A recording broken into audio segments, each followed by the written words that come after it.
The Garden of the Last Fairy. Once upon a time, at the edge of a sleepy little town, there was an old garden that everyone had forgotten.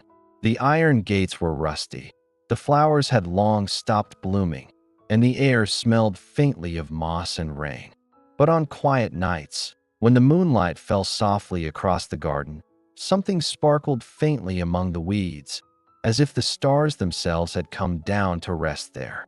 One spring evening, a girl named Aria wandered into the old garden. She loved exploring strange, quiet places that others avoided. Her grandmother had once told her, that garden used to belong to the fairies. But when people stopped believing, they faded away. Aria didn't know if she believed that, but still, she whispered, "Hello," just in case.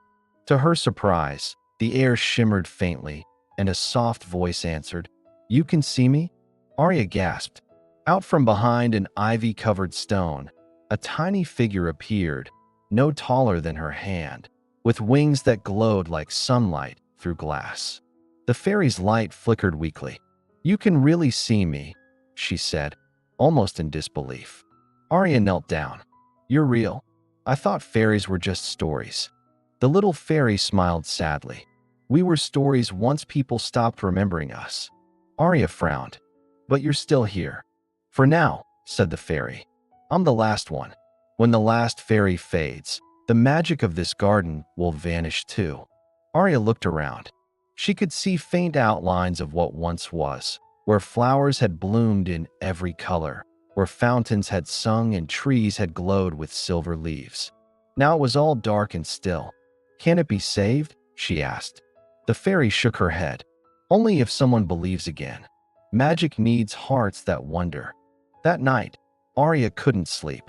She kept thinking about the lonely fairy in the silent garden. The next morning, she returned with a small lantern, a watering can, and a handful of seeds she had saved from her grandmother's garden. She smiled at the fairy. "If the garden needs wonder, then let's bring it back." Together, they worked all morning.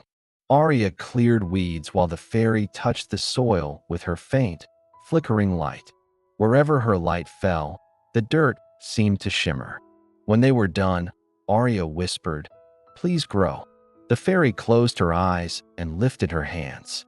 A single flower, bright blue like the sky after rain, bloomed beside her. Aria clapped her hands. It worked. The fairy's light grew stronger. "Your belief gave it strength," she said softly. "The garden still remembers joy." Days turned into weeks. Aria came every afternoon, tending to the soil, planting more seeds, talking and laughing with the fairy. Slowly, the garden began to wake. Tiny lights appeared in the trees at night. The air filled with soft music when the wind blew. Flowers of every color opened along the paths, their petals glowing faintly in the moonlight. The townspeople started to notice. Children peeked through the gates, whispering that the old garden was alive again. Some said they saw lights dancing through the trees. And as more people came, more lights appeared, not just one fairy anymore, but dozens, each one returning as the garden's magic grew stronger. Aria's fairy smiled one evening as she floated beside a blooming rose. "They're coming home," she said, "because you believed when no one else did." One night, under a sky full of stars, the garden shone brighter than ever before.